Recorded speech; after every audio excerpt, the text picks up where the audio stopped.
Nous allons maintenant, et je l'invite à prendre place sur l'estrade, avoir le plaisir d'écouter Madame Youmana Haddad. Je vous en prie. Madame Youmana Haddad, je la connais un peu. J'ai eu l'occasion de présider un débat de femmes, où, comme je lui disais tout à l'heure, j'étais la Libye de la mixité, puisque j'étais le modérateur, ça m'arrive. Ça se passait à Bruxelles, voici 3 ans, autour d'un thème très explosif, la femme et la religion, et j'ai le pressentiment que nous en reparlerons ce soir. Madame Youmana Haddad est libanaise, elle est poétesse, journaliste, et présente cette particularité peu banale d'être la fondatrice et la directrice d'une revue très particulière qui s'appelle Yazat, si je ne m'abuse, la traduction française ça veut dire le corps, qui est la première revue qui traite d'érotisme et de sexualité dans le monde arabo-musulman. Madame Youmana Haddad est, dirais-je, d'origine chrétienne, mais elle aura l'occasion elle-même de vous préciser un peu son positionnement idéologique et philosophique. Et je lui laisse immédiatement le soin de s'adresser à vous, et puis nous aurons l'occasion d'en discuter, elle et moi. Madame Haddad, vous avez la parole. Merci. Bonsoir, mesdames et messieurs, et merci d'être là. Je tiens, avant de commencer mon intervention, à remercier chaleureusement Monsieur Hervé Asquin pour m'avoir invité à participer à ce débat qui, comme vous l'imaginez, est important évidemment partout dans le monde, mais particulièrement dans le monde arabe. Donc, merci. Permettez-moi de commencer mon intervention en partageant avec vous un extrait d'une lettre que j'avais reçue il y a quelque temps d'une lectrice qui m'était inconnue et qui me semble illustrer parfaitement l'une des problématiques les plus graves touchant le thème de la liberté d'expression dans le monde arabe contemporain. « Salut Youmana », m'écrivait la dite lectrice. « Je m'appelle Manal. Je suis une femme saoudienne de 39 ans. Je m'adresse à vous simplement pour vous raconter ma réaction la première fois que j'ai lu vos écrits. Ce jour-là, une amie m'avait clandestinement prêté l'un de vos livres en me disant « Tu dois lire ceci ». Le soir même, me retrouvant seule dans ma chambre, je décidai de le feuilleter. Dès les premiers mots, une peur indescriptible m'envahit. Une peur qui allait au-delà du choc de découvrir vos idées et votre façon de voir le monde. C'était la terreur de voir exprimé, rédigé, publié et donc accessible à tout le monde des choses que je n'osais même pas penser. Des choses qu'on m'avait toujours décrites comme mauvaises, honteuses et coupables. Des choses à réprimer, à résister, à refuser, à combattre, à taire absolument. Et vous savez ce que j'ai fait aussitôt, moi qui étais, je le répète, seule dans ma chambre et seule à la maison à ce moment-là, donc sans aucun risque que quelqu'un ne vienne me surprendre en flagrant délit.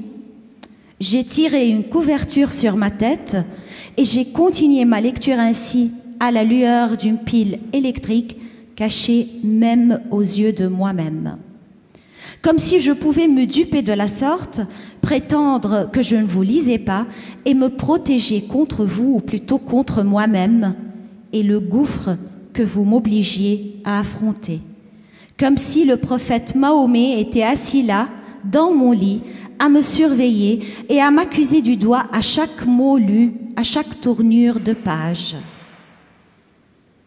Plus je lisais, plus je ressentais les feux de l'enfer me brûler la peau. Pouvez-vous imaginer la vie d'une personne qui a été élevée à se redouter elle-même et à considérer sa conscience, son esprit, son intelligence, sa logique et son corps comme des ennemis ou des espions au service d'un Dieu impitoyable. Fin de l'extrait. En effet, mesdames et messieurs, pouvons-nous imaginer la vie de tels gens, de ces prisonniers d'eux-mêmes, qu'ils soient analphabètes ou éduqués, riches ou pauvres, hommes ou femmes? Pouvons-nous concevoir une existence où le simple acte de penser et de s'exprimer, en dehors du lavage de cerveau subi et sans cesse renouvelé, constitue un péché, voire un crime? Et pourtant, c'est la triste réalité de la majorité des Arabes aujourd'hui, Saoudiens, Irakiens, Égyptiens, Syriens, Libanais et ainsi de suite.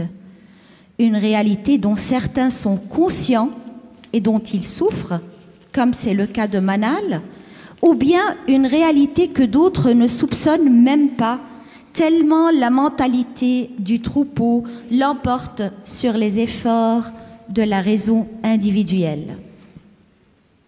Et quel serait l'ennemi numéro 1 de ces peuples, de leur intellect, de leur jugement, de leur progrès, de leurs droits, de leur liberté? Il faut désormais le dire haut et fort, sans détour.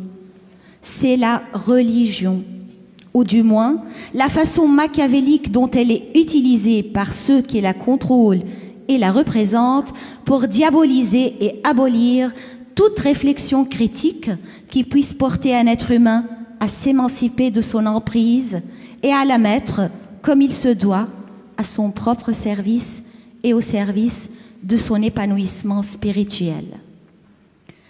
Je répète, cet esclavage religieux est la réalité de la majorité des Arabes aujourd'hui. Et il n'y a pas d'exagération dans mes propos, ni une méconnaissance des exceptions qui existent dans les différents pays et qui constituent des points de repère lumineux, quoique rares et insuffisants dans notre histoire contemporaine. Certains d'entre vous me diraient que ceci est un mal universel, que le lavage de cerveau et l'enchaînement peuvent prendre plusieurs formes, en Occident comme en Orient, et que la dictature consumériste, par exemple, qui règne dans d'autres parties du monde, n'est pas moins esclavagiste que la dictature religieuse qui aveugle les esprits dans le monde arabe. Et vous aurez raison, bien sûr. Mais permettez-moi de souligner une différence majeure. L'enjouement pour un sac Chanel ne pousse pas l'enjoué à trancher des têtes au nom de la dite marque, alors que le label de Dieu, comme nous sommes témoins quotidiennement ces jours-ci, pousse une grande partie de ces fervents enthousiastes à commettre des crimes contre le droit à la liberté d'expression, le droit à l'intégrité, le droit à la vie, le droit au choix et à la dignité humaine. Et dans les meilleurs des cas, il les pousse à juger, à exclure, à haïr ceux dont le label est légèrement ou largement différent du leur. Le premier censeur des Arabes, cette voie pernicieuse qui les pousse à se réprimer, est donc dans leur tête, et je dirais même dans leur inconscient collectif. Ce mal est devenu un réflexe au lieu d'être un état contre nature, et cette censure auto-administrée est beaucoup plus dangereuse, triste et irréparable qu'une censure imposée par un État. L'instinct devrait nous pousser en principe à combattre l'injustice, mais que faire lorsque l'instinct lui-même instaure et normalise l'injustice? Il faut des générations et des générations de bâillonneurs et de bâillonnés pour que l'ADN puisse en venir à contenir le gène qui incite une personne à baisser automatiquement la tête, se taire, accepter sans questionnement ce qu'on lui inculque ou inflige, quel qu'il soit absurde ou offensif. Nous avons dépassé même le stade du masochisme. Nous taire n'est plus une douleur qui est source de jouissance, mais une condition autochtone face à laquelle s'exprimer librement devient l'anomalie. Évidemment, il faut souligner aussi le rôle nocif que la langue arabe joue, malgré elle, à ce niveau. Une langue prétendument sacrée, étanche par conséquent à la transgression et aux défis nécessaires à l'affranchissement de l'expression. Or, cette violence que la langue arabe impose en apparence est en réalité une violence qu'elle subit. Car cette superbe langue a été injustement privée de tout un pan de ses potentiels, de son lexique et de son imaginaire à cause de sa sacralisation. C'est vous dire combien être un écrivain qui refuse les concessions dans un tel monde coûte cher. Discuter le thème de la liberté d'expression dans le monde arabe, tout en évitant de discuter le problème de la religion, ou plutôt de l'emprise religieuse, signifie ignorer la principale muselière qui empêche les gens de s'exprimer. Et non seulement, elle empêche tout autant les gens de réfléchir, de faire des choix, de s'épanouir, de disposer de leur corps et de leur destinée. Bref, de vivre comme des êtres humains. Évidemment, les systèmes politiques arabes, pour la plupart tyranniques, corrompus et policiers, n'encouragent pas non plus à la libre expression. Je le sais parce que je travaille depuis 18 ans dans un journal où le rédacteur en chef et le principal éditorialiste ont été assassinés à cause de leur opinion politique. Cependant, séparer la politique de la religion dans ma partie du monde relèverait de l'autotromperie. Et cette dernière est un luxe que nous ne pouvons plus nous permettre. Car tous ces régimes fonctionnent en connivence avec les autorités religieuses, publiquement ou en secret, afin que l'assujettissement des peuples soit sans faille. Je dis tous ces régimes en ne permettant aucune exception, parce que l'exception apparente que constituent certains modèles de gouvernance soi-disant laïque n'est qu'un bluff. Il suffit par exemple de voir comment l'État islamique est en train de servir les intérêts de la dictature de Bachar el-Assad en Syrie.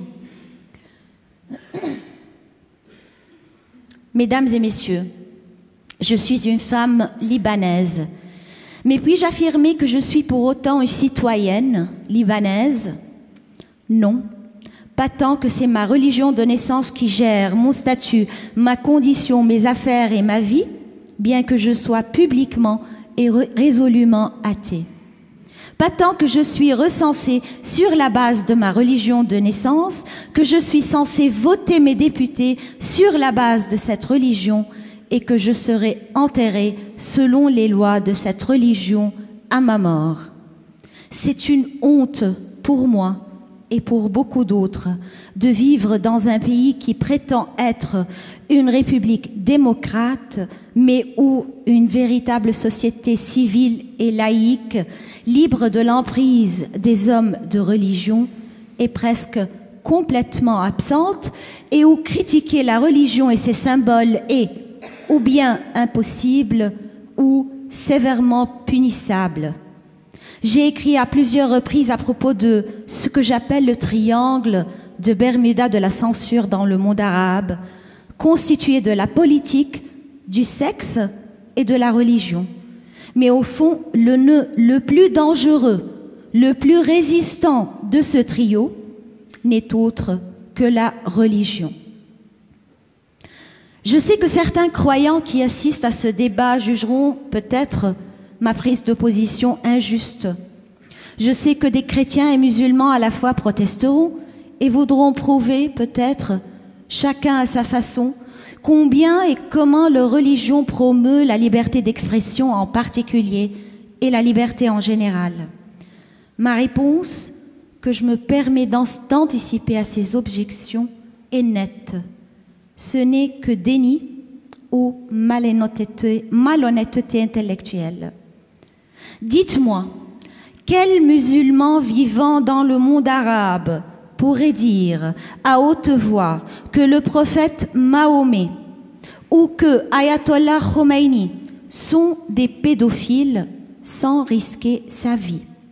Or, il s'agit de faits historiques, non de calomnies, le premier ayant épousé une fillette de 9 ans et le second ayant décrit en détail dans l'un de ses livres la façon dont on peut jouir d'un bébé sans le déflorer. Et cette erreur d'énoncer un simple fait n'est qu'un exemple d'intolérance et d'intimidation parmi tant d'autres.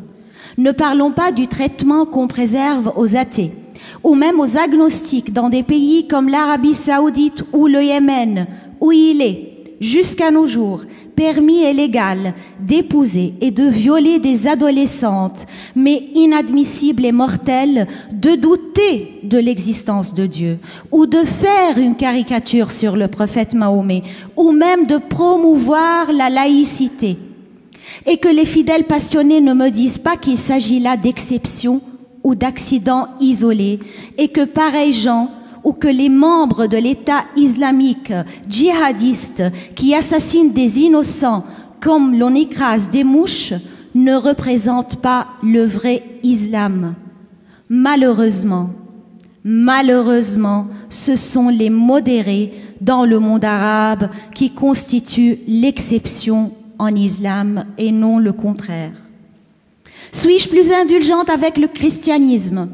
Sûrement pas, bien que ce dernier ait dépassé sa phase meurtrière des croisades et de l'Inquisition. Il n'en est pas moins vrai que le radicalisme chrétien, dans un pays supposément ouvert et moderne, comme les États-Unis, pour ne citer qu'un exemple, est en train d'atteindre des sommets sans précédent. Il ne s'agit pas pour autant d'exécution ou de flagellation publique, mais le risque d'être ostracisé ou de perdre son emploi constitue de graves obstacles à la liberté d'expression qu'il ne faudrait pas négliger.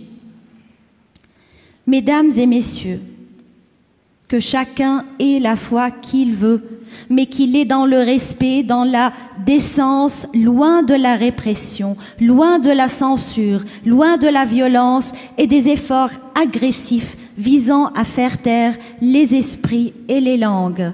Et qu'on ne vienne pas me dire que mes idées sont le résultat d'une contamination occidentale. La liberté d'expression est un droit humain fondamental. Les droits de l'homme sont universels. L'Occident n'en a pas le monopole. Or, la liberté d'expression s'est toujours épanouie dans un cadre laïque. La laïcité n'en est pas évidemment la seule garante, mais elle est, à mon humble avis, une de ces conditions nécessaires. Je suis, donc je dis. Je dis, donc je suis. S'exprimer est une partie indissociable d'exister. S'exprimer librement est un droit, ni un luxe, ni un privilège.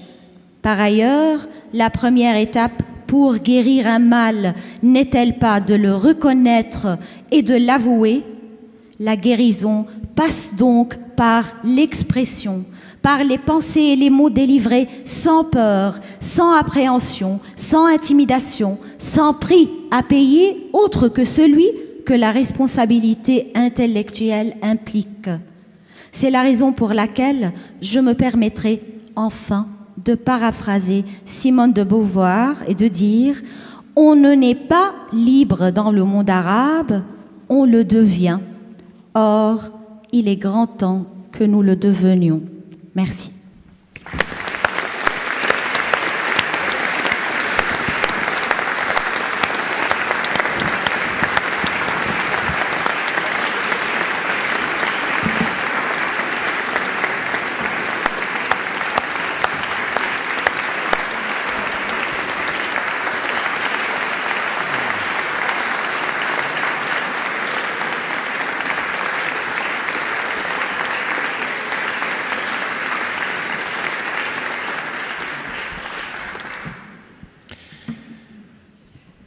Madame Youmana Haddad, Monsieur Tariq Ramadan ne vous aura pas entendu. Malheureusement. Ça aurait été intéressant. Si je me suis permis de sortir mon portable, c'est parce que mon chauffeur m'appelait depuis la gare de Midi. Le TGV était retenu pendant 26 minutes dans une gare entre Paris et Bruxelles, et donc il arrive avec quelques retards, mais il est dans le train, semble-t-il. Donc, mais il arrivera avec quelques retards. Mais c'est vrai que j'aurais apprécié qu'il vous entende et entendre sa réaction, puisque vous êtes livré avec une franchise brutale, mais une franchise que j'apprécie, à un diagnostic, j'allais dire, cynique des situations que vous vivez. La franchise est toujours brutale, oui, monsieur. Oui. Une question que je vous pose. Le discours que vous nous avez tenu ce soir, est-ce que vous pourriez le tenir dans un pays du Moyen-Orient, sans mettre votre vie en péril?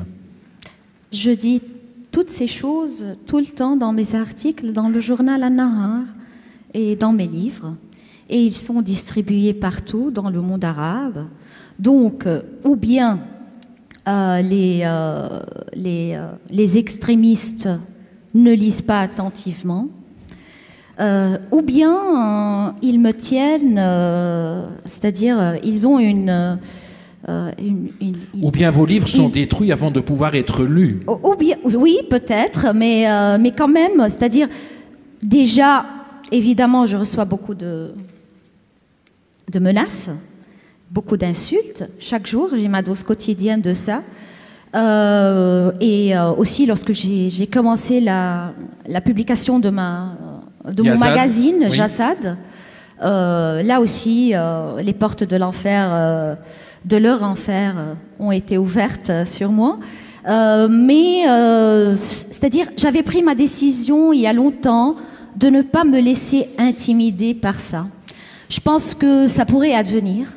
Je ne suis pas superwoman, donc ça pourrait advenir, mais je préfère que ça advienne pendant que je suis en train de dire ce que je pense avec toute franchise. Et n'allez pas croire que je suis particulièrement courageuse. Je crois plutôt que je suis... depuis mon enfance, j'ai vécu dans un environnement assez... c'est-à-dire... assez lourd à supporter, où il y avait beaucoup de prohibitions, beaucoup d'interdits. Et dès le moment où j'ai commencé à écrire, je me suis dit, il faut que je sois capable, au moins en écrivant, de dire ce que je pense sans que personne ne m'empêche de m'exprimer. Et après, j'ai appris, en payant le prix évidemment, à vivre ma vie aussi comme ça. Et donc, je suis convaincue de chaque mot que je viens de dire, de chaque mot que j'écris, de chaque mot de chaque idée que j'exprime. Et donc, je pense que c'est mon droit de le dire, tout comme c'est le droit de beaucoup de gens de ne pas être d'accord avec moi. Je respecte la différence, mais je ne respecte pas la différence qui fait qu'on tue ou on assassine les gens avec qui on n'est pas d'accord. Il y a une grande différence.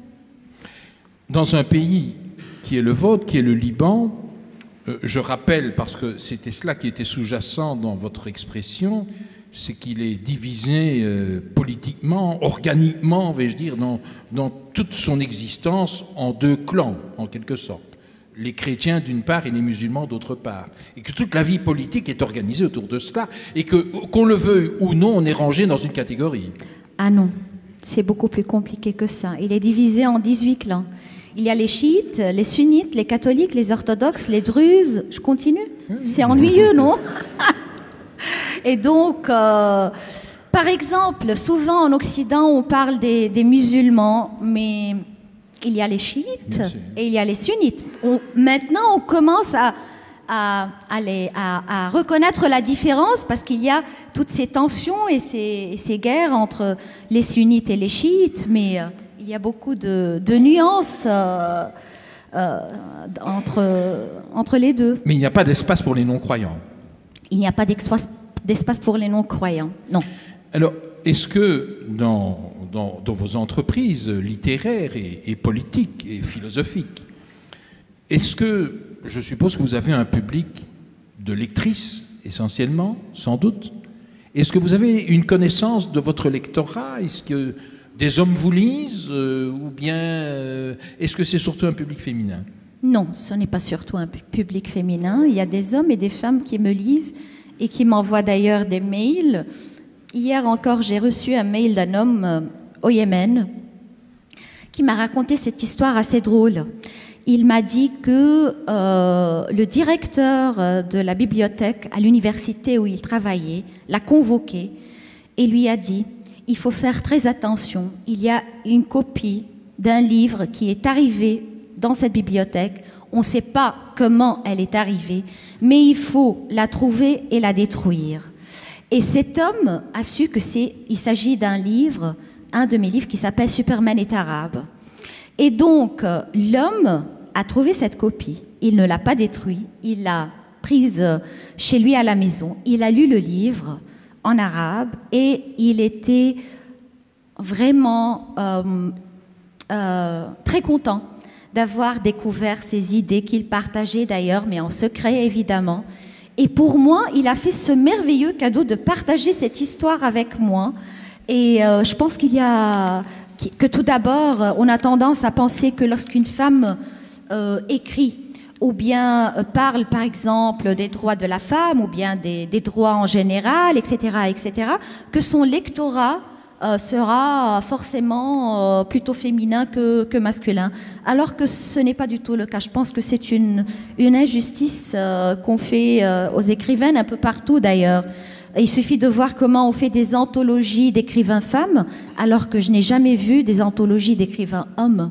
Est-ce que vous avez jamais vu une anthologie d'écrivains hommes? Oui. Non, il n'y en a pas. Il n'y en a pas? Non, c'est-à-dire où leur sexe est le prétexte pour lequel on a publié cette anthologie. Par exemple, anthologie de la poésie des femmes africaines, anthologie des contes des femmes arabes. Il n'y a pas des anthologies comme ça. Donc le public est très diversifié. Et aussi, il y a, comme j'ai dit tout à l'heure dans mon papier, il y a cette minorité de personnes qui représentent l'espoir, mais qui sont une minorité silencieuse, dont le silence est assourdissant, comme vous l'avez si bien dit.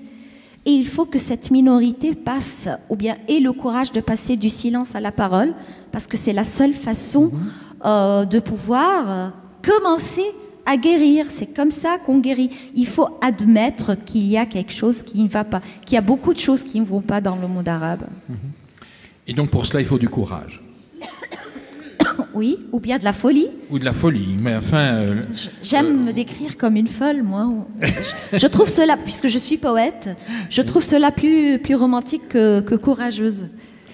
Mais si j'en reviens à votre propos, donc ce que vous avez appelé le triangle des Bermudes, cette zone tempétueuse, vous y mettez la religion, vous y mettez la politique, bien sûr, vous y mettez le sexe. Et vous avez le sentiment que toute la politique est instrumentalisée par la religion? Elle s'entraide. J'ai parlé de connivence. Il y a une complicité, comme j'ai dit, ou secrète ou publique, par exemple, dans le cas de l'Arabie saoudite, elle est publique. Dans le cas de l'Égypte du temps de Moubarak, elle était secrète. Mais elle existe et ils s'entraident pour pouvoir contrôler les gens, les troupeaux. Malheureusement, pour eux, les gens sont des troupeaux. Vous avez fait allusion à cette histoire du Yémen qui est intéressante et finalement, sans le savoir, j'y avais fait en quelque sorte allusion quand je vous avais interpellé tout à l'heure en vous disant « Êtes-vous sûr que vos publications parviennent en quelque sorte à destination ?» Parce que dans des régimes autoritaires tels que vous décrivez et qui sont extrêmement nombreux, effectivement, la poste doit être quelque chose de très surveillé. Comment faites-vous pour que, par exemple, votre revue parvienne à ceux et celles qui s'y sont abonnés? Ah non, mes livres, il faut le dire, sont censurés partout dans le monde arabe. Ils sont publiés à Beyrouth, ils sont disponibles à Beyrouth. Et j'ai découvert que la façon dont ils circulent est souvent la suivante. Il y a une personne qui vient, par exemple, au Liban, de l'Arabie Saoudite, de l'Égypte, et les gens, ses amis, c'est-à-dire, lui disent, non seulement pour mes livres, mais les livres d'autres auteurs qui sont eux aussi censurés, de leur ramener avec lui les livres des auteurs qu'il voudrait lire, et il se passe les livres, ou bien il se les photocopie. Et c'est comme ça que... Il y a toujours... La parole a toujours le moyen d'arriver. Eh bien, ce que vous dites là, je veux dire, m'interpelle et m'intéresse au plus haut point parce que, étant un amoureux du XVIIIe siècle et du siècle des Lumières, il y a toute une littérature extrêmement abondante qui parle de ce qu'on appelle la littérature sous le manteau. C'est-à-dire, on oublie, à commencer par la France, que la plupart des grands auteurs français au XVIIIe siècle ne pouvaient pas être édités en France, mais étaient édités à l'étranger et revenaient sous le manteau, en cachette, par des intermédiaires. Exactement. Finalement, le système... Donc, oserais-je penser que nous sommes à l'aube d'un siècle des Lumières? J'espère qu'il ne faut pas attendre 2 siècles pour arriver. Voilà. J'espère que ce n'est pas le cas. Oui, bien. Et la presse, est-ce que vous disposez, vous qui êtes journaliste en même temps, quel genre d'articles traitez-vous? Des articles politiques? Moi, je suis responsable des pages culturelles du journal Oui. An-Nahar. Mais j'écris des éditos, parfois des articles sur la politique, oui, évidemment. Est-ce qu'ils sont censurés? Non, non, non. Mon journal, le journal où je travaille, c'est le journal qui a toujours championné depuis 1933 la liberté d'expression. Et d'ailleurs, il y a des journalistes au sein du journal qui appartiennent à différentes opinions politiques et qui l'expriment dans leurs articles. Et c'est la particularité de ce journal qui est l'un des plus respectés dans le monde arabe. Est-ce qu'il vous arrive de faire des conférences dans un certain nombre de capitales méditerranéennes, je pense en Afrique du Nord ou au Moyen-Orient? Je viens de rentrer d'une tournée de 2 semaines au Maroc, où oui. j'ai fait j'ai fait 6 conférences dans 6 villes différentes.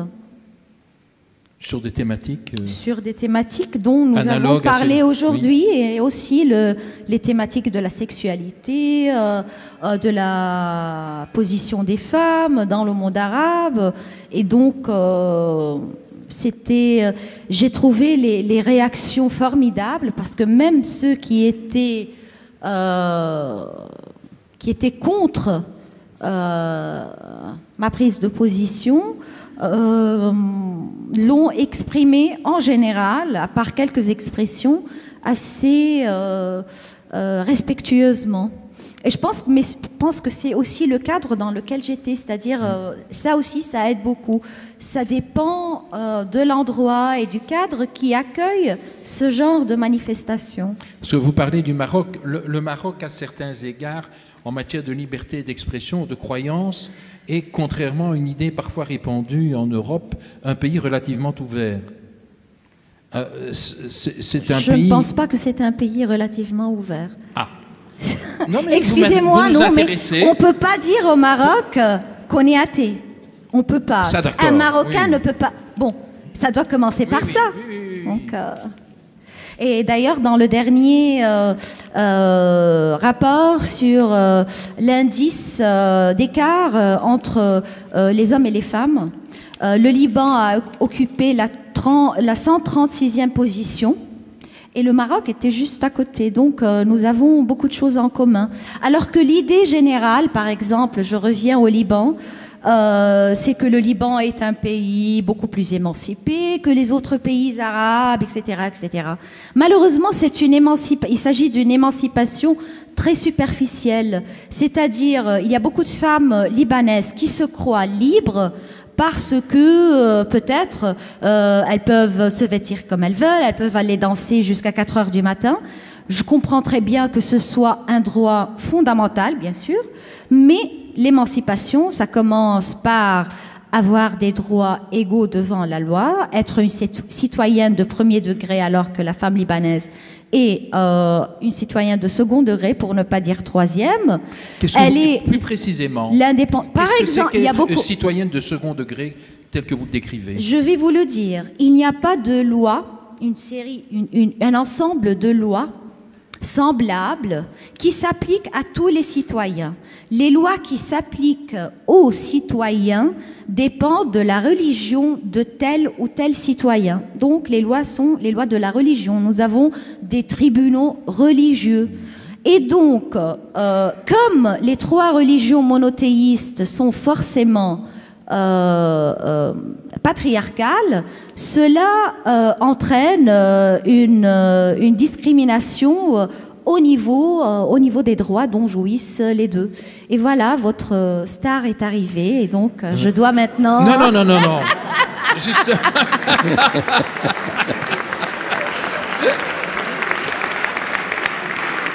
Alors... Merci. Donc... Monsieur Ramadan vient d'arriver, je l'invite à prendre place ici au premier rang. Et maintenant qu'il est là, si vous avez un message à lui délivrer, c'est quoi? Je préfère l'écouter, après je préfère l'écouter avant. Bien. Eh bien, écoutez, Madame Youmana Haddad, je connaissais votre franc-parler, j'avais déjà eu l'occasion de vous entendre, vous exprimer avec cette liberté qui vous caractérise en cette fin d'après-midi. Et nous allons passer maintenant le relais à Monsieur Eddy Kakelberg, journaliste à la RTBF, qui va avoir l'occasion de permettre à Monsieur l'évêque de Tournai, Monseigneur Harpigny, à Monsieur Tariq Ramadan et à Monsieur Bartholomé Sen, qui est l'ancien grand maître du Grand Orient de Belgique et qui est président du Centre d'action laïque, mais qui dans le civil est surtout avocat tout de même, n'est-ce pas, de débattre sur les questions que nous venons d'aborder. Encore merci. Merci beaucoup. Merci.